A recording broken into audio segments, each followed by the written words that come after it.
કચ્છનું વાંડિયા હોય, સાણંદનું ડરણ ગામ હોય કે પછી સુરેન્દ્રનગરનું કોંઢ હોય કે મોરબીનું જેતપર ગામ કેમ ન હોય, અત્યારે ખેડૂતો જે આંદોલન કરી રહ્યા છે અને ખાસ કરીને ડરણ અને જેતપરની જે પરિસ્થિતિ છે અત્યારે ખૂબ ભયાનક છે। છેલ્લા 10 થી 11 દિવસથી ખેડૂતો છે આંદોલન કરી રહ્યા છે, ઉપવાસ આંદોલન પર બેસેલા છે, પરંતુ સરકાર છે અને ખાનગી વીજ કંપનીઓ છે ક્યાંક નમવા તૈયાર નથી। અત્યારે જે વાત કરવી છે ડરણની વાત કરવી છે, કારણ કે ત્યાંના ધારાસભ્ય તે પહોંચ્યા હતા, લોકો વચ્ચે તેમની સમસ્યાનું સમાધાન આવશે તેવી વાત કરી હતી, પરંતુ ક્યાંક છે લોકો છે એ પોતાની જે માંગ છે તેને લઈને ડગવા માટે તૈયાર નથી। નમસ્કાર, ગુજરાત BS9 TV ન્યૂઝમાં આપની સાથે હું છું ભગવતી વિશાવડિયા। છેલ્લા 10 દિવસથી ડરણ ગામે જે આખું આંદોલન ચાલી રહ્યું છે કે જે ડ્રેનેજનો પ્રશ્ન છે અને તેના જ વિરોધમાં 10 દિવસથી આંદોલન ખેડૂતો કરી રહ્યા છે। આ બધાની વચ્ચે સ્થાનિક ધારાસભ્ય કનુ પટેલ આજે આંદોલન સ્થળે પહોંચ્યા હતા। તેમની સાથે ભારતીય જનતા પાર્ટીના જિલ્લા અને તાલુકા સ્તરના હોદ્દેદારો તેમજ કાર્યકરો પણ ઉપસ્થિત રહ્યા હતા। ધારાસભ્યના આગમનને ધ્યાનમાં રાખીને આંદોલન જે સ્થળ હતું ત્યાં ચુસ્ત પોલીસ બંદોબસ્ત ગોઠવવામાં આવ્યા। ખેડૂતોને સંબોધતા ધારાસભ્ય કનુ પટેલે કહ્યું હતું કે ખેડૂતોની રજૂઆત સરકાર અને ઉચ્ચ સ્તરીય જે અધિકારીઓ છે ત્યાં સુધી પહોંચાડવામાં આવી છે।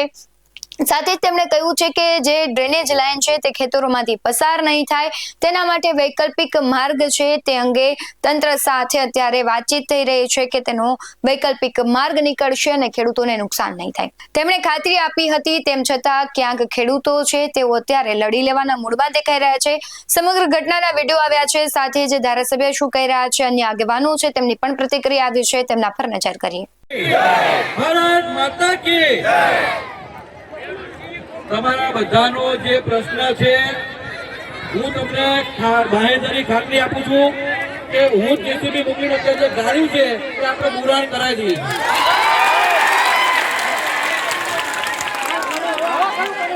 તમારા બધાનું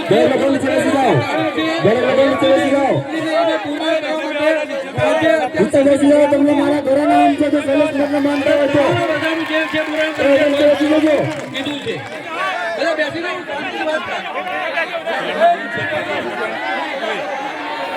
બોલો ભારત માતા કી બેન બૂમ થો પાછળ હેલો મને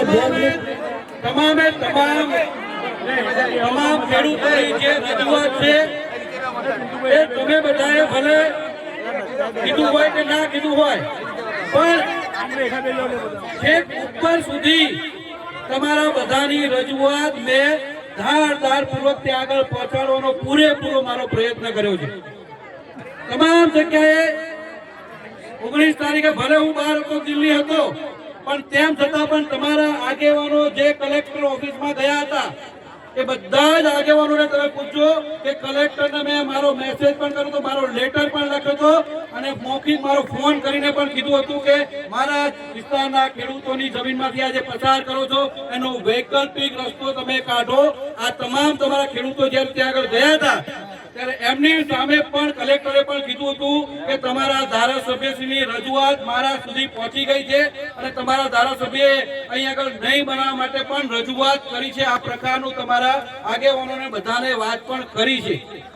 બીજું, અહીં આગળ તમામ બેઠેલા સૌ જે લોકોની જમીન જાય છે તો એમાંથી તમે ગામ લોકો જ નક્કી કરજો કે આ 10 અમારા જે આગેવાન છે, પછી એ આગેવાનો એવા નક્કી કરજો જેમાં તમને ભરોસો હોય।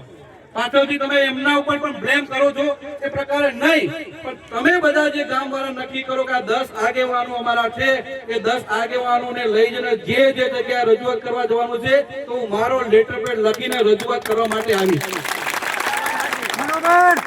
તમામ જગ્યાએ કે અહીંયા આગળ જિલ્લાની અંદર રજૂઆત કરવાની હોય કે ગુજરાતની અંદર રજૂઆત કરવાની હોય, મુખ્યમંત્રીશ્રીને પણ રજૂઆત કરવા માટે હું તમારા બધા જ લોકો 10 આગેવાનો સાથે રજૂઆત કરવા માટે પણ હું આવવાનો છું।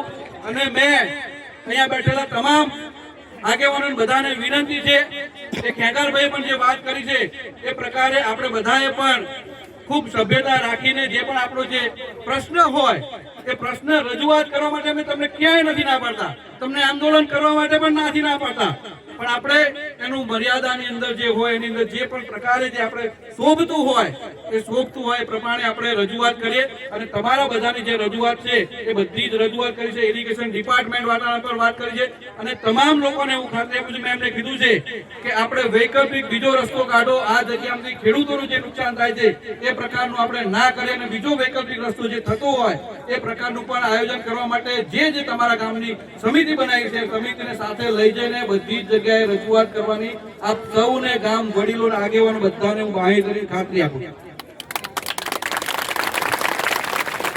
અને આજે તમે ભલે જેસીબી ના લોકો, હું જેસીબી મોકલીને અહીંયા આગળ જે ખાડો ખોદ્યો છે એ પાછો આપણો બુરાણ કરીને તમે બધા જ લોકો ખેતી કરવાનું કામ ચાલુ કરજો. વિનંતી કરું છું. ધન્યવાદ, આપનો ખૂબ ખૂબ આભાર કે તમે જે અહીંયા હાજરી આપી અને ખેડૂતોના સમર્થનમાં વાત કરી. શંકરભાઈ, મને ભૂલી ગયા, અમારી સાંભળવાની તાકાત રાખો. અમે તમારું સાંભળીએ છીએ તો અમારું પણ સાંભળવાની તાકાત રાખજો, કારણ કે અમારો અધિકાર છે અમને બોલવાનો. તો અમારી પણ બે વાત તમારે સાંભળવી પડશે, બરાબર ને? અમે તમને મોકો આપશું. અમે બધા નીચે બેસી જાઓ, બધા લોકો નીચે બેસી જાઓ. ભાજપના જેટલા માણસો આવ્યા છે મહેરબાની કરી પહોંચો. અમે 5 લોકોને આવવા દીધું હતું પણ વધારે લોકો આવી ગયા છે. અમે તમને બે હાથ જોડી આ ખેડૂત સંઘર્ષ સમિતિથી તમને જણાવીએ છીએ કે તમે ઘરે નીચે બેસી જાઓ તો દરેક લોકો જોઈ શકે.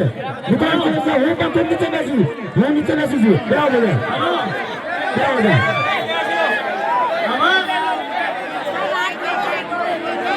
આજે ડરણ ગામે જે ખેડૂતો આંદોલનમાં આવ્યા જે સમર્થન માટે આવ્યા હતા, શું કહો છો? પહેલાં તો કમનસીબીની વાત એ કહેવાય કે 35% કોળી સમાજ, 60% ઓબી સમાજ અને આ ખેડૂતોને ન્યાય માટે પણ વલખા મારવા પડે. સૌથી વધારે મત હોવા છતાં જો ન્યાય માટે અહીંયા બેસવું પડે આ તડકામાં તો ખરેખર બહુ દુઃખની વાત કહેવાય. આ પરથી એક સાબિત એ થાય કે સત્તાને ખેડૂતોની કાંઈ પડી નથી. આજે કનુભાઈ આ સવાણીમાં અને એમને પણ બાંહેધરી આપી હતી, તો એ બાબતે આપ શું કહેશો?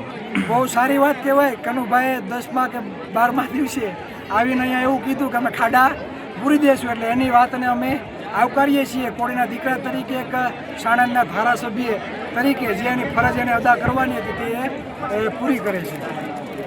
ખેડૂતોને આપ શું કહેશો? ખેડૂતોને તો એટલું જ કહેવા માગીએ, અહીંયા બેસવાના લગભગ 90 કે 35% તો અમારા કોળી સમાજમાંથી જ છે. તો એમને હું કહેવા માગું કે ન્યાય જોતો હોય બરાબર તો સત્તા ઉપર કબજો કરવો પડે. સત્તા આગળ સાણ પણ નકામો. આજે તમે બેઠા છો, મહિના 2 મહિના પછી પાસે એને મજા આવશે પાછા ખાડા ગાળશે તો પાછું આંદોલન કરવાનું. એના કરતાં એક જ લોકશાહીમાં સૌથી વધારે જેનો મત હોય એ રાજા બને. આ સરકાર પોતે બ્રાન્ડ છે. સરકારમાં સૌથી વધારે મત આ કોળી સમાજના છે.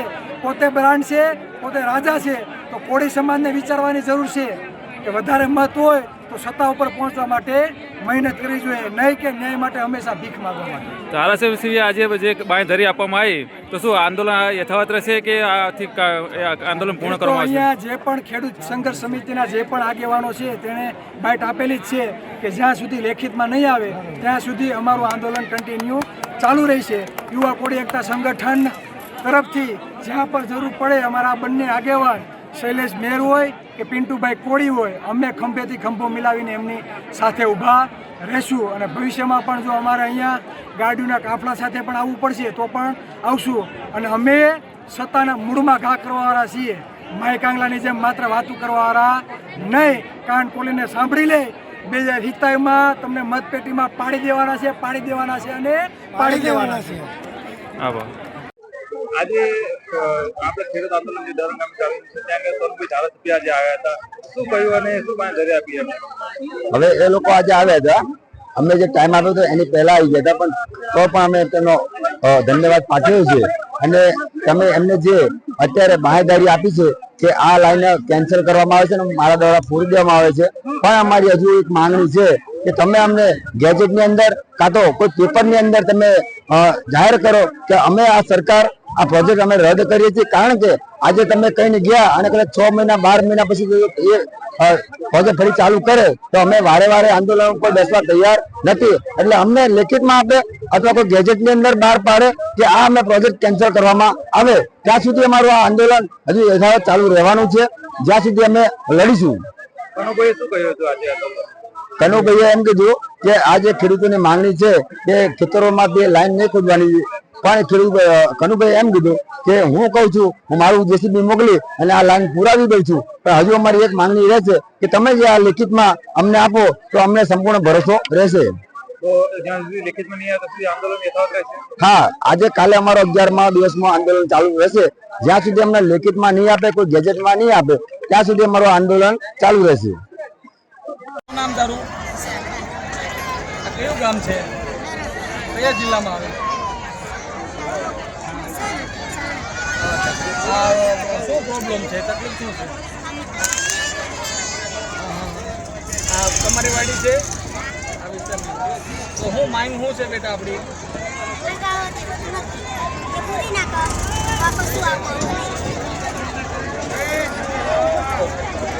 શું નામ બેટા તારું? લેખિતમાં માંગો છો કે?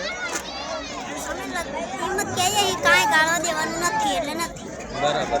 તો આજે આપણા ધારાસભ્ય આવ્યા હતા તો એમને એવું કીધું કે અમે બુરી નાખશું અને હવે કામ નહીં ચાલુ કરતું, તો શું કહેશો? માનતા જ નથી હવે. તો તારે શું માંગણી છે કે લેખિતમાં આપો એવી રીતની?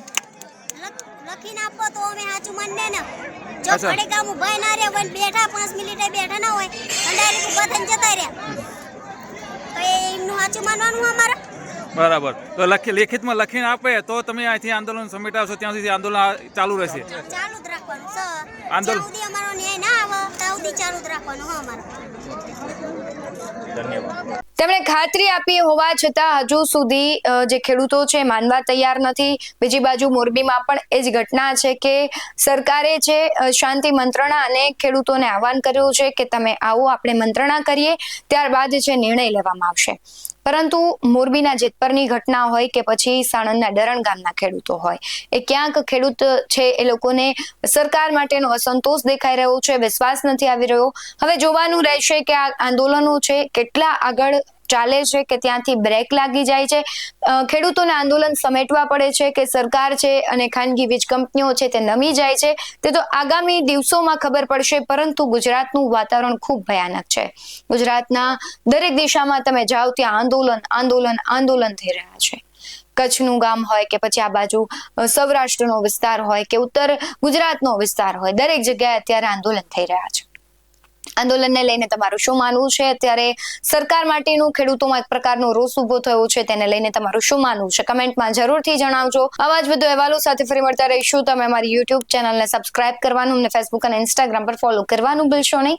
બાકી નવી અપડેટ્સ મેળવવા માટે આપ જોતા રહો BS9 ન્યૂઝ. નમસ્કાર.